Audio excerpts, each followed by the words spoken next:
Hey guys, ಎಲ್ಲರಿಗೂ ನಮಸ್ಕಾರ. ಇವತ್ತಿನ ಒಂದು ವಿಡಿಯೋದಲ್ಲಿ ಬ್ರೋ ರೆಕ್ರೂಟ್ಮೆಂಟ್ ಅಂದ್ರೆ BRO ರೆಕ್ರೂಟ್ಮೆಂಟ್ ಕಡೆಯಿಂದ ಮತ್ತೊಂದು ನೋಟಿಫಿಕೇಶನ್ ಬಂದಿದೆ ಅಂತಾನೆ ಹೇಳ್ಬೋದು. ಇದು ಕೂಡ ಗೌರ್ಮೆಂಟ್ ಜಾಬ್ ಆಗಿರುತ್ತೆ. ಡಿಸ್ಕ್ರಿಪ್ಷನ್ ಅಲ್ಲಿ ನೇರವಾಗಿ ಒಂದು ಲಿಂಕ್ ಕೊಟ್ಟಿರ್ತೀನಿ. ಪ್ರತಿಯೊಬ್ಬರು ಕೂಡ ಹೋಗಿ ಆ ಒಂದು ಲಿಂಕ್ ಮೇಲೆ ಕ್ಲಿಕ್ ಮಾಡ್ಕೊಂಡು ನೀವು ಇಲ್ಲಿ ಅಪ್ಲೈ ಮಾಡಬೇಕಾಗುತ್ತೆ ಸ್ಕಾಲರ್ಶಿಪ್ ಗೆ.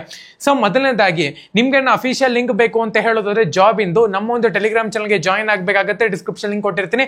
ಪ್ರತಿಯೊಬ್ಬರು ಕೂಡ ಹೋಗಿ ಟೆಲಿಗ್ರಾಮ್ ಚಾನಲ್ ಗೆ ಜಾಯಿನ್ ಆಗಿ. ಸೊ ಬ್ರೋ ವೇಕೆನ್ಸಿ ಅಂದ್ರೆ ಬಾರ್ಡರ್ ರೋಡ್ಸ್ ಆರ್ಗನೈಸೇಷನ್ ನ ಒಂದು ನ್ಯೂ ವೇಕೆನ್ಸಿ ಅಂತಾನೆ ಹೇಳ್ಬೋದು. ನಂಬರ್ ಆಫ್ ಪೋಸ್ಟ್ ನೋಡ್ಕೊಳ್ಳೋದಾದ್ರೆ 466 ಪೋಸ್ಟ್ ಗೆ ನಿಮ್ಗೆ ಇಲ್ಲಿ ವೇಕೆನ್ಸಿನ ಕಾಲ್ ಮಾಡಿದ್ದಾರೆ. ಜಾಬ್ ಒಂದು ಲೊಕೇಶನ್ ಆಲ್ ಇಂಡಿಯಾ ಅಂತಾನೆ ಹೇಳ್ಬೋದು. ಪೋಸ್ಟ್ ಒಂದು ನೇಮ್ ನೋಡ್ಕೊಳ್ಳೋದಾದ್ರೆ ಡ್ರೈವರ್ ಮತ್ತೆ ಮೆಕ್ಯಾನಿಕಲ್ ಟ್ರಾನ್ಸ್ಪೋರ್ಟ್ ಗೆ ನಿಮ್ಗೆ ಇಲ್ಲಿ ವೇಕೆನ್ಸಿನ ಕಾಲ್ ಮಾಡಿದ್ದಾರೆ. ಸ್ಯಾಲರಿ ನೋಡ್ಕೊಳ್ಳೋದಾದ್ರೆ ಆಕ್ಚುಲ್ ಆಗಿ ನಿಮ್ಗೆ ಇಲ್ಲಿ 20 ರಿಂದ 25,000 ರೂಪಾಯಿ ಒಳಗಡೆ ಕೊಡ್ತಾರೆ. ಸೊ BRO ವೇಕೆನ್ಸಿ ಡೀಟೇಲ್ಸ್ ನೋಡ್ಕೊಳ್ಳೋದಾದ್ರೆ ಸೂಪರ್ವೈಸರ್ ಗೆ 2 ಪೋಸ್ಟ್, ಟ್ಯೂನರ್ ಗೆ 10 ಪೋಸ್ಟ್, ಮೆಕ್ಯಾನಿಕ್ಸ್ ಗೆ 1 ಪೋಸ್ಟ್, ಡ್ರೈವರ್ ರೋಡ್ ರೋಲರ್ ಗೆ 2 ಪೋಸ್ಟ್ ನ ಬಿಟ್ಟಿದ್ದಾರೆ. ಸೊ ಇದೇ ತರನೇ ಆಪರೇಟರ್ ಮಿಷನರಿಗೆ 18 ಪೋಸ್ಟ್ ನ ಬಿಟ್ಟಿದ್ದಾರೆ ಅಂತಾನೆ ಹೇಳ್ಬೋದು. ಮಿನಿಮಮ್ ನ ಒಂದು ಏಜ್ ಕ್ವಾಲಿಫಿಕೇಶನ್ ನೋಡ್ಕೊಳ್ಳೋದಾದ್ರೆ 10th ಅನ್ನ ನೀವು ಇಲ್ಲಿ ಪಾಸ್ ಆಗಿರ್ಬೇಕಾಗುತ್ತೆ.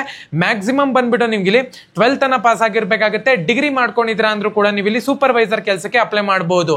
ಏಜ್ ಒಂದು ಲಿಮಿಟ್ ನೋಡ್ಕೊಳ್ಳೋದಾದ್ರೆ 18 ವರ್ಷದಿಂದ 27 ವರ್ಷದ ಒಳಗಡೆ ಇರಬೇಕಾಗುತ್ತೆ. ಏಜ್ ಒಂದು ರಿಲ್ಯಾಕ್ಸೇಷನ್ ನೋಡ್ಕೊಳ್ಳೋದಾದ್ರೆ OBC ಕ್ಯಾಂಡಿಡೇಟ್ಸ್ ಗೆ 3 ವರ್ಷ ಕೊಟ್ಟಿದ್ದಾರೆ. SC ST ಕ್ಯಾಂಡಿಡೇಟ್ಸ್ ಗೆ 5 ವರ್ಷ, PWD ಕ್ಯಾಂಡಿಡೇಟ್ಸ್ ಗೆ 10 ವರ್ಷ. ಅದೇ ತರನೇ ಅಪ್ಲಿಕೇಶನ್ ಫೀಸ್ ವಿಚಾರಕ್ಕೆ ಬರೋದಾದ್ರೆ SC ST PWD ಕ್ಯಾಂಡಿಡೇಟ್ಸ್ ಗೆ ಯಾವುದೇ ಒಂದು ಚಾರ್ಜಸ್ ಇರೋದಿಲ್ಲ. UR EWS ESM OBC candidates ಗೆ 50 ರೂಪಾಯಿ ಚಾರ್ಜ್ ಮಾಡ್ತಿದ್ದಾರೆ. ಸೆಲೆಕ್ಷನ್ ಪ್ರೋಸೆಸ್ ನೋಡ್ಕೊಳ್ಳೋದ್ರೆ ರಿಟರ್ನ್ ಟೆಸ್ಟ್ ಇರುತ್ತೆ ಅಂತಾನೆ ಹೇಳ್ಬೋದು. ಫಿಸಿಕಲ್ ಎಫಿಷಿಯನ್ಸಿ ಟೆಸ್ಟ್ ಇರುತ್ತೆ, ಪ್ರಾಕ್ಟಿಕಲ್ ಟೆಸ್ಟ್ ಇರುತ್ತೆ, ಡ್ರೈವಿಂಗ್ ಟೆಸ್ಟ್ ಇರುತ್ತೆ, ಮತ್ತೆ ಇಂಟರ್ವ್ಯೂ ಇರುತ್ತೆ. ಇಂಪಾರ್ಟೆಂಟ್ ಡೇಟ್ಸ್ ನೋಡ್ಕೊಳ್ಳೋದಾದ್ರೆ ಸ್ಟಾರ್ಟ್ ಡೇಟ್ 16/11/2024 ಅವಾಗಲೇ ಅಪ್ಲಿಕೇಶನ್ ಸ್ಟಾರ್ಟ್ ಆಗಿದೆ ಅಂತಾನೆ ಹೇಳ್ಬೋದು. ಲಾಸ್ಟ್ ಡೇಟ್ ಬಂದ್ಬಿಟ್ಟು 30th of December 2024 ಅಂತ ಹೇಳ್ಬಿಟ್ಟು ಮೆನ್ಷನ್ ಮಾಡಿದ್ದಾರೆ.